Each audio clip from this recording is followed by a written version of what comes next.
This episode is proudly supported by Pepe Sayer Australian Cultured Butter, batch churned from single origin cream. We've got a culturing process, a fermenting process, an aging process. So the butter will taste very different than, I guess, the average supermarket butter. I like to say we make butter makers butter. Like, this is the sort of butter makers would like to eat, simply because of the slow process in which we ferment and age and get the flavour into it. You know, the natural fermentation that gets all the flavours into the cream, and then once you churn it, you end up with this really rich, flavoursome butter that evolves and changes because it's a live culture that's in the butter as well. For more information, go to pepesayer.com.au. The Royal Richmond Hotel, I think, with all the past experience and the, being surrounded by various mentors and, different styles of cookery and that sort of thing, it's a time now to try and pass on all those past learnings to a new group of young people. This is the Deep in the Weeds podcast. I'm Anthony Huckstep. They say what's old is new again. The same can be said for old venues, history in the walls, behind the wallpaper, brought to life again and celebrated with a new light. Just as the gastropubs of Australia have evolved, we have seen money poured into the restoration of old buildings to give them a breath of fresh air. Todd Garratt is a general manager and food and beverage manager of the Royal Richmond Hotel. Todd, how are you? Yeah, I'm great, Anthony. You've attached yourself to a building with an incredible history and been part of this redevelopment of it. What's it been like being part of the rebirth of the Royal Richmond? Yeah, it's been unbelievable. I think I've been really fortunate to land in this role and also in a position where I can have an influence of imparting some of my experience and some of my thoughts into the design process and also the build of the Royal at Richmond. It's one of the oldest pubs in New South Wales, and being in a Macquarie town, there is a vast amount of history that is attached to the pub and to the area. I think Windsor is obviously a Macquarie town. A few others in that area. I think Parramatta is maybe a Macquarie town as well. But when you look back at the history, some of the goings on and just the family ties and the links that still exist today to some of the characters that come into the pub and their stories that are linked to the hotel are really special. So it's been a learning curve, but it's also been exciting to be down in the cellar and coming across a centuries old refrigeration panel and those sort of things. So it's pretty fun. Is there some stories you can share about the history of the building and the connections to the area? Yeah, sure. So I'm still learning a little bit about the the history, and every time you meet someone, they've got like a different story to share, and obviously a different perspective to impart on the time of the hotel since it's been there since 1848. Which is pretty remarkable, and we've spent a lot of time actually, digging up past photos from the building. We have a whole wall that's dedicated in one of the areas of the pub to the timeline of the pub, I guess, from its first days. Where the horse troughs out the front and the big steep sort of sandstone gutters and pavements, I guess. The veranda out the front and so on and so forth, to what the pub is to today. And there's a couple of stories I've heard since I've been there from people, and we actually have a resident that stays at the pub and he's been there for quite a long time as well. So there's a couple of stories of some ghosts floating around upstairs. I don't know whether they're true or not. I've fortunately not bumped into any of them yet. I've heard a story of how there used to be a birthing suite underneath the pub in the cellar. So there's some weird and wacky stories that are attached to the pub. Whether they hold any water or there's truth to them, I'm sort of still to find out. But I mean, the bones of the pub itself are amazing. There's still some grand plans that we have for continued renovation of the pub. but as it is at the moment, I think we've done a fantastic job, and it's really a fantastic representation of, and the credit to the owners, Karen and Peter as well, to their vision and the story they want to tell, which I'm fortunate to be part of. You've had the most extraordinary career working with some incredible operators and chefs and amazing venues as well. It might be hard to go through all of them, but take us back to when you were young. What sort of role did food play in your family? Nothing extraordinary. I mean, Mum and Nana were always like pretty active in the kitchen. Nana was actually an amazing cake decorator. Like, she used to do wedding cakes for people, so that I guess there was some sort of spiritual attachment there from an early age. But apart from that, like the sort of the clear memory I have is from being at school and doing one of those, what do you want to be when you grow up type things. And more, first of all, the usual thing was a policeman, because I had an uncle who was a policeman at the time, and I really looked up to him and the shiny uniform and all the shiny, buttons on the uniform and so forth, and the polished boots, and sort of loved that and spent a lot of time around that as well. But then, I sort of always wanted to be a chef. Like, I vividly remember drawing a picture of, a knife cutting through a tomato when I was about 9 or 10 or something. And then made some scones one day with Nana, and, she gave me the big G up and said they were the best scones she ever had. And I don't know where they are to this day, but I still do enjoy making a scone. But I fell into it. Like, did the old, back in the day, we were still doing what they call it, like a work placement from school at year 10. And I had no real desire to go any further than that. I sort of wasn't particularly enamoured with the thought of going on to year 11 and 12. And I, you're familiar with Canberra. I actually did my apprenticeship at a carousel on top of Red Hill, which back in the day was a classic French old school restaurant where we had Garratt service. We did flambeing, everything cooked to order, all the sauces made to order. So the foundations were, pretty strong from the word go. And I really, was immersed straight away with working with a lot of European chefs. And I mean, a lot of the kitchens in Canberra at that time were run by European chefs, whether they be, Italians or French, or in the case of my original boss, Jean-Pierre, he was French-Swiss, or Swiss-French, I should say. So he always said to me that, hey, you do the right thing by me, you stick with me, I'll make sure that you get set up and we'll send you off overseas, to where I basically learned his craft in Switzerland. And that turned out to be the case. He teed me up with a job in Switzerland, and I arrived in a massive hotel kitchen on my 19th birthday, I think it was, to start in Switzerland. So it was a real eye-opener. And I mean, it was a real gift too, because I was in a position where I could learn another language, and I picked that up pretty quickly, French. And I mean, it's one of those lifelong skills or talents, or whatever you want to call it, that's stuck with me. And whilst I don't get to use it so often, it's still there. It's still deeply entrenched. And whenever I pick up a book still or watch a movie, after a few minutes, I get back into the swing of it, and away you go. So it's been really fortunate for me, from going from a position where you can, pick up a knife and learn how to turn a potato or make a tomato rose or any of that old school stuff to it just felt right at the time, and it still does. Like, it was a great learning curve, and particularly to be exposed, I guess, to those French traditions at an early age was amazing. I remember having a meal, actually, on one of my first days in Switzerland with Jean-Pierre's parents. They picked me up and, went there for a Sunday lunch, on the banks of Lake Geneva, looking over to Mont Blanc, which was spectacular. And we had braised rabbit and, all those kind of things you sort of just hear about and read about. And that was just a regular Sunday lunch.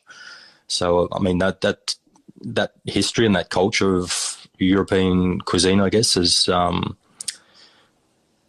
I was super lucky to be exposed from that from a really early point in my career, and particularly in that hotel restaurant style, you see the traditional if you're working in garde manger or the larder, you're cutting steaks to order, you're running them over to the section, all those sort of, old hierarchical sort of roles within a hotel kitchen, which put you in good stead for the rest of your career, really.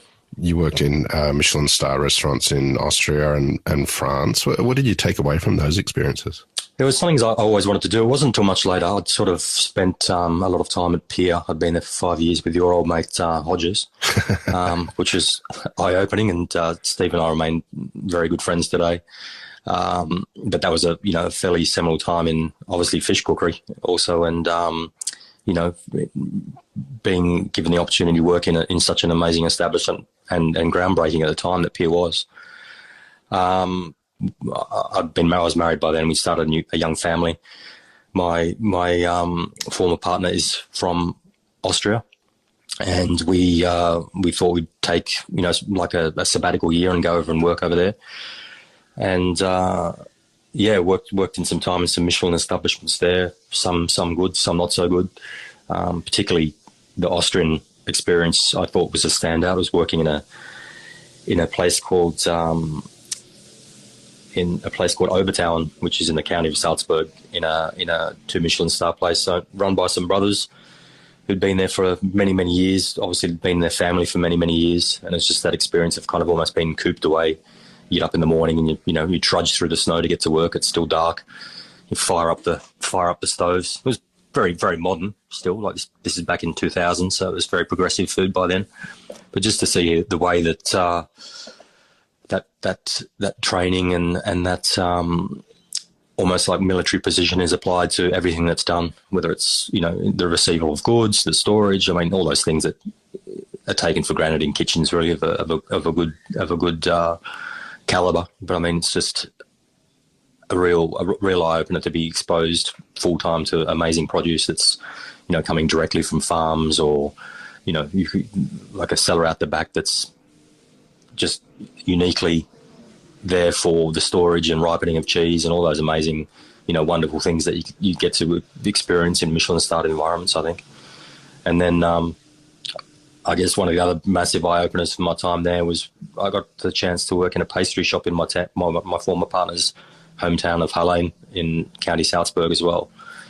And that pastry shop had been there since like 1740 or something in the family. And originally they only just used honey and, there's no kind of sugar at the time, essentially.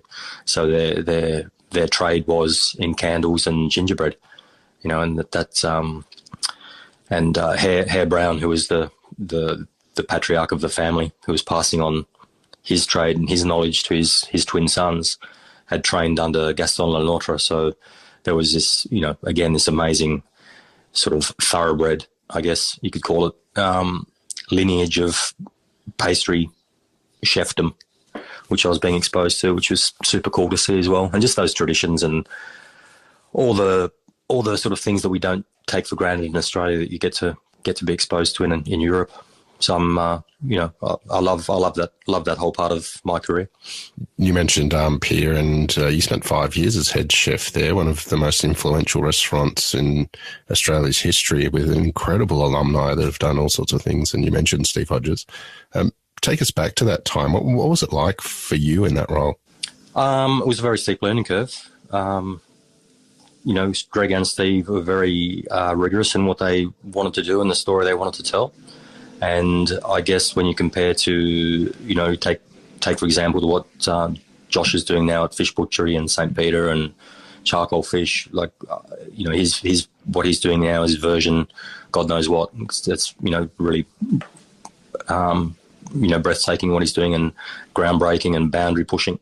Sort of where we were at is, I guess, version 1, where we, started to dry scale fish and treat fish in a very different manner, like keep them away from water and all those sort of things that Josh preaches about now. Which when you see them,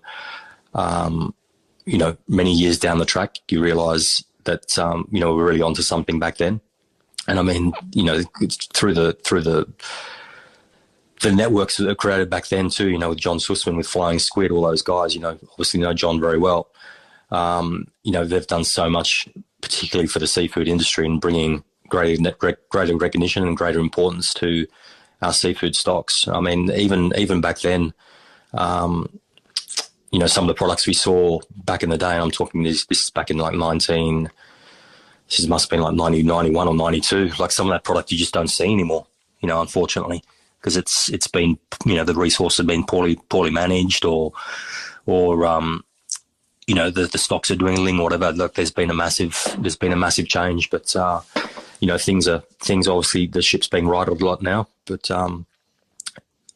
that focus of just treating fish simply with as little touch as possible, and there were many times we would have frustrating days, trying to educate the dining public on how fish, or the perception of how we perceive fish should be cooked, i.e. just cooking to a point where it's just cooked, almost verging on just set. So there was some interesting service, to say the least, with Mr. Hodges and Co. You spent time with Neil Perry and Andy Evans at Spice Temple as well. How different was that compared to the kitchens you had been in? Yeah, that was kind of like a brief, sort of almost a segue. I'd finished up our time in the restaurants I'd previously owned with Tracy Trinder and James Hurd. We'd been in business together for about 12 or so years across a various number of establishments. And I'd sort of just looking for a bit of a breath of fresh air or taking time out to reassess and take stock of, what was going to be the next stage of my life and where I was going to go from there, I guess. And, I'd known Andy for quite a few years by then. We used to play some late night ping pong across the road from Buzo, which we owned, at the Light Brigade Hotel. He was chef at the Light Brigade at the time. So we used to spend a fair bit of time hanging out after work, drinking beer and playing lock-in ping pong, which was good fun. And so we'd always remained in contact, and I just sort of fell into a part-time role at Spice Temple. I've never really had the opportunity to cook Asian food before, and particularly with all the various styles of Chinese that I believe they master at Spice Temple. Like Andy's an amazing chef and has an amazing affinity with the ingredients they use at Spice Temple, and obviously they're using the best that they can get. The beautiful fish from Corner Inlet, or everything that Neil has championed for so many years. That was a great experience, and just being able to sort of finally understand and apply some of those techniques in a more Western way as well, and just get an understanding of how things are treated in an Eastern kitchen, I guess. But I wasn't there for that long, probably about 9 months or so. But I really enjoyed the time there, down in the depths below Bridge Street there. That 12-year period that you spoke of just before, where you owned and ran, some of the most awarded restaurants and celebrated restaurants of that era, whether it was Buzo or the Wine Library or Vincent. Tell us about that period of time. What was it like being caught up in that energy and the creation of those venues? Yeah, so we sort of fell into Buzo a little bit. We inherited that restaurant and brand from the former owners, Darryl Taylor and Rob Broadbent, and we sort of just continued. We saw the sort of value in the brand, and obviously the value and what had been begun with Buzo, and we just pushed it a bit further and made it our own. And it was just really just our interpretation of what we thought Italian trattoria style food could be in an Australian environment, and people did love it. And it was one of those establishments that you could frequent a couple of times a week, because it wasn't particularly challenging. It was just good times, tasty food. Much the same as like I go to Bar Vincent now, literally just around the corner from my place. It has a very similar vibe. I think it's one of those places that, like, the quality and the execution of the food is second to none, and Andy and Sarah and the team do an amazing job. And it's one of those places that you feel welcome and you want to go back to over and over and again. And I think that's what we had at Buzo, and by extension Wine Library and Vincent. They were really cool times, but that's like everything in hospitality, I think there's a shelf life to everything you do, and the shelf life had sort of, or the run had come to its time, and it was time to move on to other things. And I mean, that's where I'm now, many years on from that. Like at the Royal Richmond Hotel, I think with all the past experience and the, being surrounded by various mentors and, different styles of cookery and that sort of thing, it's a time now to try and pass on all those past learnings to a new group of young people that we're trying to, foster at the Royal. We really want it to become the premium or the number one hospitality venue of choice. If you want to go learn about hospitality, come to the Royal now, because that's, we've got a wealth of experience between myself, Karen, with whom I worked at Pier many years ago, and she works, she works across many of Sydney's finer establishments as well, and Peter Wynn, who's been a lifelong publican. So, I've landed in an environment of, great strength and understanding and passion for food and wine and hospitality. Tell us a bit about what you've created there and what the offering will be. You've got such a rich history from a culinary perspective and also very different venues, but what are we going to see at the Richmond Royal? Yeah, so it's not like, I guess we're not, it's never going to be sort of like a cookie cutter menu too much, in a sense. Like, I mean, a pub always needs to have, in some respects, certain dishes and certain offerings that make people come from, they know they're in a pub. I'm talking schnitzels and obviously really good quality house steak. We have a pizza offering and all that sort of thing. But I guess the underlying story we're trying to tell is the engagement. I know it's a word that's bandied around ever so often, but that sort of farm to table. You sourcing the products locally and then using them as much as we can, which is not always that easy in a high volume pub environment, in the pub kitchen. But we're blessed in the fact that we're in this amazing food bowl, and I think a lot of chefs in Sydney just don't quite understand how close to Sydney a lot of the produce is coming. We've got farmers in the road, Block 11 down the road, that I made the association when I was working with Josh and helping out doing the carriage work markets. Greg from Block 11 was always at the markets and always have a chat, and then it wasn't until later that we realised he was literally down the end of the street at the pub. So we use Greg quite frequently. We get these beautiful prawns from Gary Howard over on the banks of the Hawkesbury, and I mean having Marty Boats out there as well has been really helpful. He's made many introductions to local farmers as well, and we see the multi generating, or the generations of families have been coming to the pub as well. Like, there's lots of Maltese farmers have been working the land there forever, who grow vegetables and salads and all those sort of things. And it's, we've got neighbours down the road who've got an amazing orchard and 100-year-old pecan trees. We've got about 120 kilos of pecans sitting in bins at the moment that we're slowly working our way through, that we incorporate to the menu. And we just did a massive bake sale on the weekend for the launch of our new bar in the beer garden. So there's a stack of new projects we're working on, we've launched, and we still have to do. And I guess one of the most exciting programs we've introduced there is the meat program. We offer different cuts, different primal cuts, in consultation with Darren O'Rourke from Vix, who's been really helpful, and he's a Currajong resident, so that's very handy as well, because he'll stop in for a beer and have a chat on his way home from work. And also from the WSU, the Western Sydney University, we work very closely with Joe Kovacek, who runs the farm management program there. So he's been breeding all manner of cow, like Black Angus, Limousin. He's got beautiful black-faced Suffolk lambs out there as well. So we sort of tap into that market, and we have them processed over at Wilberforce. And then Darren helps us out with the breaking the majority of the animal down to primals for us at Vix. And we take back all the primals and we use as much as we can, whether it's by way of doing producers' dinners or offering those in the bistro itself. So we got a massive bandsaw a bandsaw and dry aging cabinets. So we cut the primals to order and grill them over lava rock, and it's pretty cool. I had my doubts when we first sort of conceived. It's not like it's never been done before.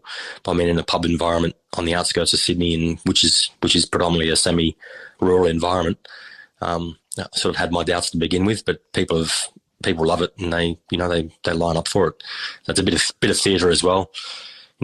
Diving into the dry aging cabinets in the midst of a 250 or 300 cover service, and lopping off steaks, perilously trying to avoid your fingers, and sort of giving the spiel. But it's it just gives a different element to what we're trying to do, and a little bit of a story. And the majority of the people who live in the Hawkesbury as well understand that attachment and welcome it as well. We're looking at getting our own. We source honey down the road from Signature Honey. Sky, young girl's been there's got some hives down on some of the polo land there, and that's we've forged a bit of a relationship with her, and there's some really exciting stuff going on. But just that ability of being able to say, okay, well, when I'm driving to work and I'm coming along Richmond Road, on the left hand side, I'm seeing the cows that could eventually or will eventually end up on the plate in the pub, and it's literally a kilometre or two away. So I mean that's really exciting, and I mean Joe takes so much care and thought to with the breeding program, and also how much time he puts into maintaining and managing the pasture, so that the cows are have this amazing grass-fed diet for the majority of their time, and it's really cool. What do you think makes a great gastropub? I think it just comes down to the hospitality, really. I think I wouldn't really call what we're doing like gastropub. There's still a strong focus on being just your everyday pub, but there is also, I guess with the meat program and a couple of other things that we do, there is a lot more craft involved, I guess. Like, we are making puff pastry. We're making pies out of pastry that's being made, instead of just going to the freezer and dropping a shatter pack onto the ground and, hoping it yields something that's edible. So we're really trying to instill a craft into everything the guys do. That comes down to in the future we want to have a bakery on site. Well, not necessarily at the pub, but very, very close by, so that we can sort of continue that and sort of leave some sort of legacy for the young guys who are starting to come on board, and they've embraced that. And I think people who live in the area, and you have to like, Richmond is still a little bit of an island in some respects. It's still 30 minutes from Penrith. It's still it's kind of its own little town. It's got its own little vibe going on. So in some respects, people are seeing the pub as a little bit more of a night out now, which is really encouraging. And then we take that time. We're making our own sausages. It's just, I think the gastropub thing is just about wanting to instill some craft into everything that you do and making it as homemade, I guess, as possible. And that comes down to like all the preserves we do and the pickles and all those little bits we do that we can offer in a retail setting as well, at the bistro counter. Everything that kind of makes it a fun place to work. I think from a chef's perspective, I think if you're going to go to the Royal and work now, at least you're going to pick up some skills that you may not have otherwise. And I'm very fortunate to have Jo Ward from Bistro Rex, and like formerly of Claude's, and who spent many years working with Chonglu as well. So she's an amazing craftsperson, and she's a very good friend of mine as well. But we're extraordinarily lucky that she can afford us like 3 or 4 days a week, and she's really taken on that mentoring role in the kitchen, which the young'uns are appreciating.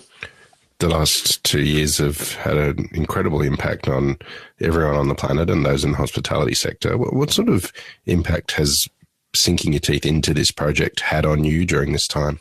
Yeah, well, it's been very stop-start. Like originally, I was really involved in the project to set up the kitchen and design the kitchen, and one thing turned to another, and the conversations evolved and ended up becoming the general manager, which is a novelty, and also the opportunity to learn something of a new set of skills. I mean, I've run businesses before, but this is, the same sort of skill set in a very different environment. There's definitely some trepidation to begin with. Like, everyone knows that in pubs, a little bit what goes on. Like if there's a bit of, a bit of loose banter or, some elbows that go the wrong way, everyone knows what can happen. So from that perspective, there's a lot to learn.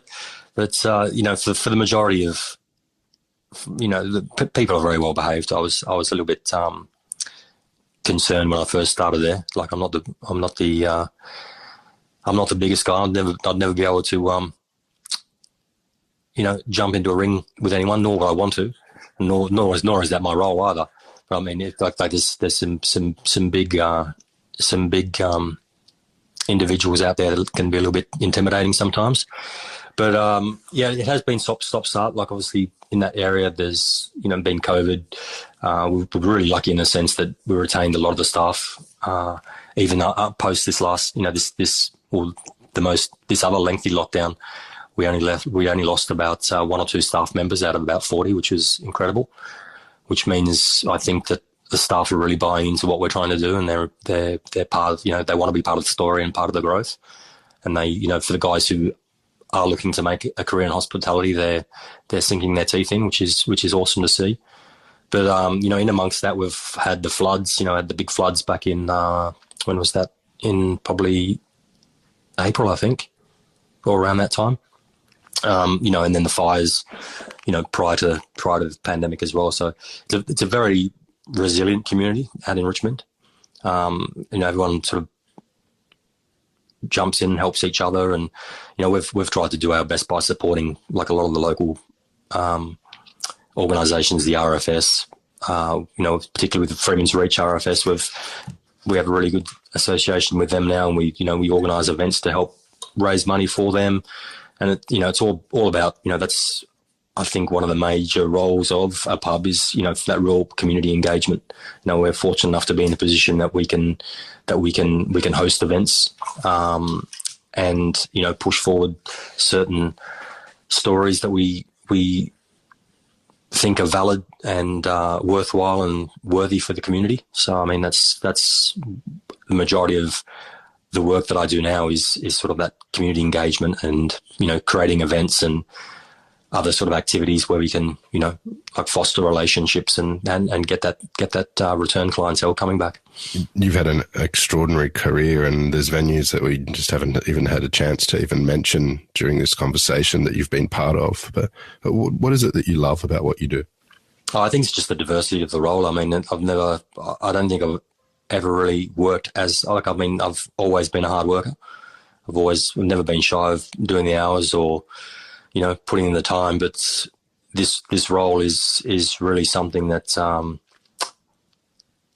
is an all-encompassing role. Like from sorting out DJs to keeping an eye on the food and beverage, what's going on there, to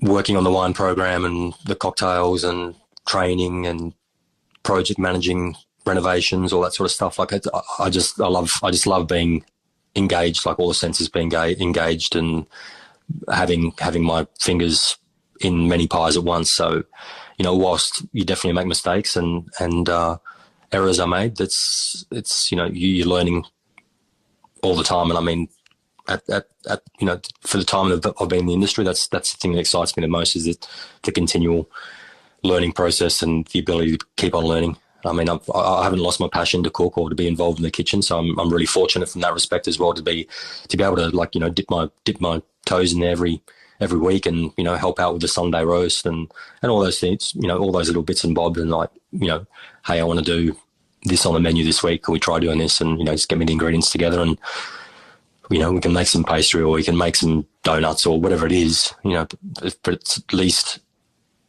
it